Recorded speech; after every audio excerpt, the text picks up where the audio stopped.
Skin care, hair care, இது எல்லாத்த விட இன்னொரு முக்கியமான கேரை பத்தி தான் நம்ம இன்னைக்கு பார்க்க போறோம். என்ன அப்படின்னு தானே நினைக்கிறீங்க?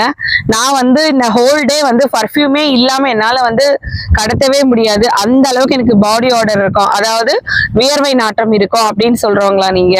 அப்போ உங்களுக்கான டிப்பு தான் இது. ரொம்ப ரொம்ப சிம்பிளான டிப்பு. உங்களுக்கு வந்து அந்த உடல் துர்நாற்றங்கிறதே வந்து உங்களுக்கு வந்து அந்த வியர்வையில இருந்து வரக்கூடிய உடல் துர்நாற்றத்தை போக்கக்கூடிய ஒரு சிம்பிளான டிப்பு தான். அதற்கு தேவையான பொருட்கள் என்னென்ன அப்படின்னு பாத்தீங்கன்னா 3 விதமான இலைகள்: நொச்சி இலை, எலுமிச்சை பழத்தோட இலை, எலுமிச்சை இலை, அதுக்கப்புறம் வந்து பாத்தீங்க அப்படின்னா வந்து வேப்பிலை. இந்த 3மே வந்து நீங்க வெதுவெதுப்பான வெந்நீர்ல போட்டு அதோட சாறு இறங்குற வரையும் ஒரு அரை மணி நேரமோ இல்ல 20 நிமிஷமோ பொறுத்துருங்க.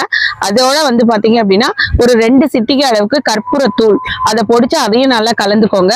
கலந்துக்கிட்டு அடிக்கடி வாரத்துல 2 நாளோ இல்ல 3 நாளோ உங்களால எப்பெல்லாம் செய்ய முடியுமோ அப்ப அந்த வெந்நீர்ல நீங்க வந்து குளிச்சு பாருங்க.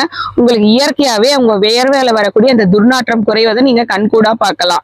அதாவது டியோட்ரண்ட், அதுக்கப்புறமா வந்து எனக்கு பர்ஃப்யூம் இது இல்லாம நாட்களே போகாது அப்படிங்கிறவங்களுக்கு இது ரொம்ப சூப்பரான ஒரு ரெமிடியா இருக்கும். கண்டிப்பா ட்ரை பண்ணி பாருங்க. Use naturally, glow magically, magical ஹெர்பல்ஸை ஃபாலோ பண்ணுங்க. தேங்க்ஸ் ஃபார் வாட்சிங் this video. Thank you so much.